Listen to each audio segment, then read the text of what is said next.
Bonjour tout le monde, comme je vous ai promis, on va travailler tous ensemble, Inch'Allah, sur les leçons de langue que vous aurez au régional.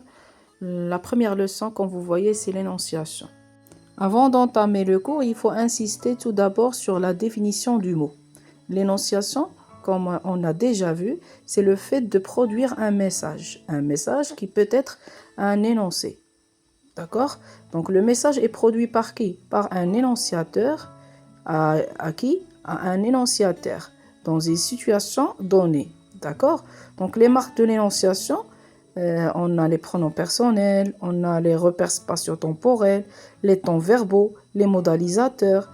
Donc on a plusieurs marques d'énonciation. Mais ce qu'il faut retenir, ce sont les types d'énonciation. Est-ce que l'énonciation est ancrée dans la situation ou est-ce qu'elle est coupée?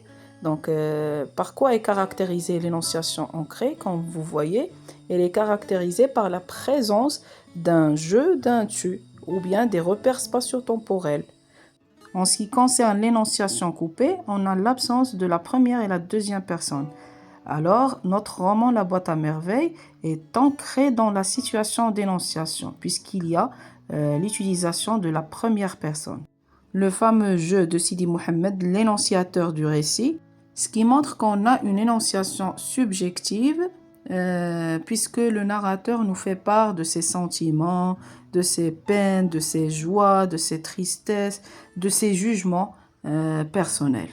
Et si vous jetez un coup d'œil sur l'exemple que je vous ai donné, je n'avais jamais vu le frère aussi souriant, vous allez remarquer qu'il y a l'utilisation de je, donc l'énonciateur du récit, c'est Sidi Mohammed qui nous fait part de ses sentiments de joie, puisque le frère incarne maintenant le rôle d'un père à l'arrivée d'Ashura. Il n'est plus un être impitoyable qui torture les élèves, mais plutôt une personne indulgente et souriante. Donc on a une énonciation ancrée dans la situation, puisque on a l'utilisation de je et l'expression des sentiments par le narrateur.